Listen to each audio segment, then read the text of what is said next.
안녕하십니까. 장창훈 한자 강사입니다. 여기 보시면 아시겠지만 오늘은 생각, 생각에 대해서 한자 해석을 여러분들께 알려드리겠습니다. 한자는 알면 굉장히 쉽고 모르면 굉장히 어렵습니다. 한자뿐만 아니라 인생 자체가 그런 것이지요. 생자는 한자가 요즘도 여러분들은 중국인들이 만들었다 혹시 생각하는 사람 없겠죠? 한자는 우리나라 조상 동이족이 만들었습니다. 그건 이 학자들도, 중국 학자들도 이미 인정한 부분입니다. 그것에 대해서는 이미 독도가 우리나라 땅이듯 한자도 우리나라 겁니다. 근데 사람들이 잘 모르는 것일 뿐입니다. 모르니까 우리 건데도 뺏기고도 우리가 대신 중국 글자를 쓰고 있다는 그런 무식한 주장을 하는 사람들이 많습니다.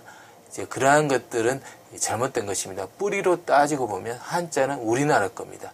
왜냐? 동이족이 만들었으니까. 동이족이 우리 조상이듯 동이족이 만든 한자는 우리나라가 만든 것이라고 할 수 있는 것입니다.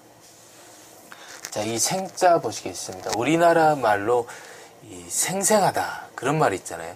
이게 한자일까요? 우리나라 말일까요? 저는 우리나라 말 같은데요. 물론 한자어가 우리나라 말처럼 사용된 것일 수도 있겠지만 생생하다. 근데 이 생자를 쓰잖아요. 생. 이것은 날생. 그런데 이 날자는 바로 태어나다, 나오다 그런 뜻입니다. 이런 것을 뭐라 그러냐면 상형 글자라 그럽니다. 본뜬 것입니다. 뭘 본뜬냐? 그러면 여기 보면 이게 흑토 보이시죠? 흑토. 흑토 위에 났다. 이렇게 나왔다 그런 뜻입니다. 태어나다. 엄마 뱃속에서 태어났다. 그런 것도 나오다는 것입니다. 물론 이 글자 말고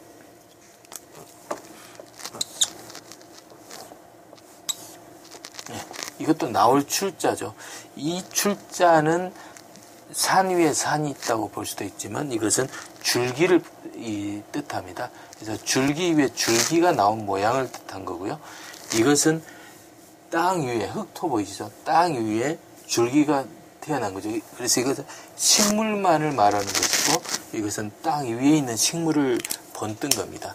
약간의 어떤 의미 차이라고 할 수 있겠죠. 그 다음에 이거 보시면은 이것은 생각할 각. 그래서 생각. 자, 그래서 여기 보시면 이건 이제 학자죠. 이거 학. 보시겠습니다. 네, 배울학자 아시죠? 배울학. 그래서 얘기들이 책상에서 손가락을 가지고 이것은 이제 나뭇가지입니다. 나뭇가지를 가지고 이 닷셈 뺄셈 하는 걸 배운다 해서 이것을 배울학자라고 했습니다. 학자. 네.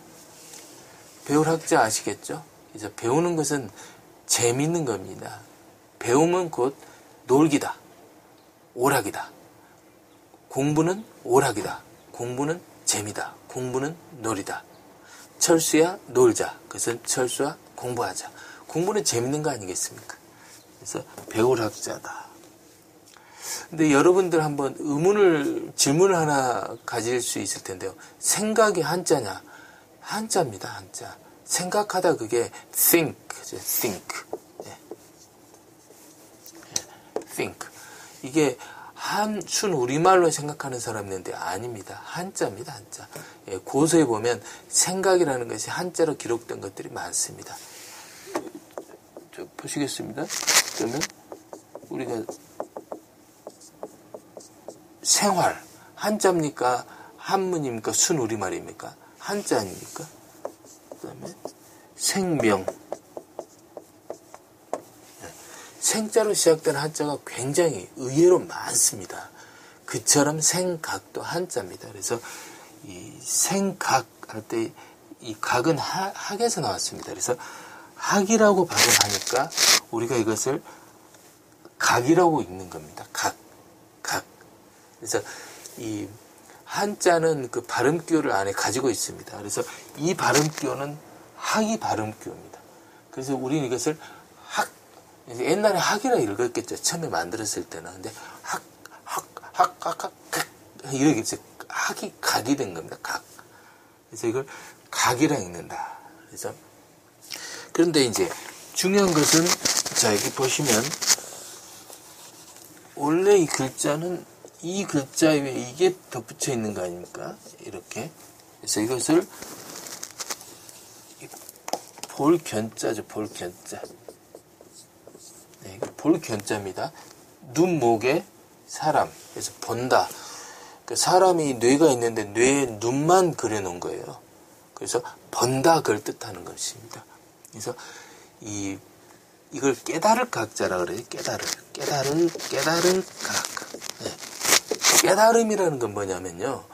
이 배움을 통해서 보는 겁니다. 보는 거.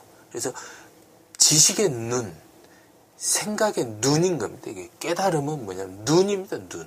그래서 생각은 뭐냐면 살아있는 눈, 살아있는 지식의 눈. 그런 거 혹시 경험한 적 없습니까? 뭔가를 이렇게 가만히 집중해서 딱 생각하면 그게 보일 때 있지 않습니까? 어떤 사물을 볼 때나 지식을 볼 때나 어떤 물체를 볼 때나 어떤 사건을 볼 때 그것은 이 눈으로 보는 것은 관찰하는 거고요. 이 생각의 눈으로 그것을 뚜렷하게 딱 꿰뚫어 볼 때 그때 바로 깨달음이 옵니다. 그게 바로 이 생각이라는 것입니다. 그래서 생각의 각자는 깨달을 각자다. 깨닫는다는 것도 깨지는 것 아닙니까? 이 병아리가 껍질을 깰 때 생명이 나오듯이 이 새벽이 오는 것은 깨어나는 것 아닙니까? 그래서 깨지는 것, 부러지는 것, 이 구시대에서 이 깨어나고 새롭게 이렇게 나오는 발상의 전환, 그게 바로 생각이라는 겁니다. 생각. 그래서 이 각자에는 그 볼 견자가 있다는 것. 그래서 깨달음이라는 것은 본다는 것. 그래서 생각은 바로 이 뇌로 보는 겁니다. 생각의 눈이 없다면 아무 무의미한 것입니다. 그래서 이렇게 눈을 감으면 안 보이고 눈을 뜨면 보듯이 생각의 눈을 떠서 모든 것을 볼 때 그것에 감춰진 비밀과 그 너머의 세계와 그 모든 진실을 볼 수 있는 것입니다. 생각이 발달하지 않으면 그것은 짐승과 다를 바가 없습니다. 인간이 다른 것이 무엇입니까? 짐승과. 그것은 곧 이 눈이 있는 것이 아니라 생각에 눈이 있는 것이 아닐까 싶습니다. 예. 오늘은 여기까지 생각의 비밀에 대해서 여러분들께 말씀을 드렸습니다. 혹시 궁금하신 점이나 물어보실 것이 있으면 그냥 혼자서 연구하시길 바랍니다. 네, 고맙습니다.